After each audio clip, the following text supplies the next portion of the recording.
Hello বন্ধুরা, ব্যায়াম করার সময় পান না? চিন্তার কিছু নেই।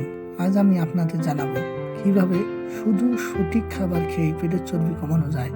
এই পদ্ধতিগুলো খুবই সহজ এবং সবাই এটি অনুসরণ করতে পারবে। আপনার খাদ্য তালিকায় প্রোটিনের পরিমাণ বাড়ান।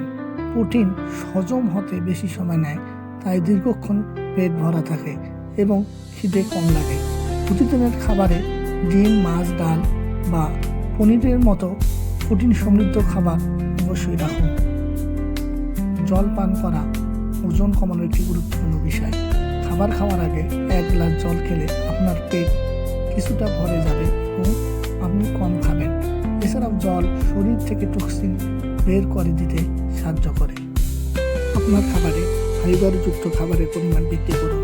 ফাইবার হজম প্রক্রিয়া ধীর করে এবং দীর্ঘক্ষণ পেট ভরা রাখে। ফল, সবজি এবং শস্য জাতীয় খাবার যেমন ওটস, গ্রাম, রাইস আপনার খাদ্য তালিকায় যোগ করুন। স্বাস্থ্যকর ফ্যাট ওজন কমানোর জন্য জরুরি। অ্যাভোকাডো, বাদাম এবং অলিভ অয়েল এর মতো খাবার শরীরের জন্য ভালো এবং এরা দীর্ঘক্ষণ পেট ভরা রাখতে সাহায্য করে। চিনি এবং প্রক্রিয়াজাত খাবার ওজন বাড়ানোর প্রধান কারণ, তাই মিষ্টি পানীয়, ফাস্টফুড এবং প্যাকেটজাত খাবার সম্পূর্ণভাবে এড়িয়ে চলুন। একবারে বেশি খাবার না খেয়ে সারা দিনে অল্প অল্প করে কয়েকবার খাবার খান। এতে আপনার হজম প্রক্রিয়া ভালো থাকবে এবং অতিরিক্ত খাওয়ানো এড়ানো যাবে। পর্যাপ্ত ঘুমও ওজন কমানোর জন্য জরুরি।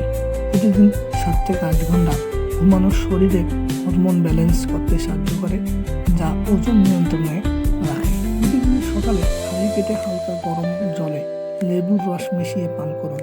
এটি হজম ক্ষমতা বাড়াতে এবং শরীর থেকে বিষাক্ত পদার্থ বের করতে সাহায্য করে। এই সহজ উপায়গুলো মেনে চললে ব্যায়াম ছাড়াই আপনি পেটের চর্বি কমাতে পারবেন। সুস্থ থাকুন, সুন্দর থাকুন। আর টিপসের জন্য আমাদের চ্যানেলটি সাবস্ক্রাইব করেই সঙ্গেই থাকুন।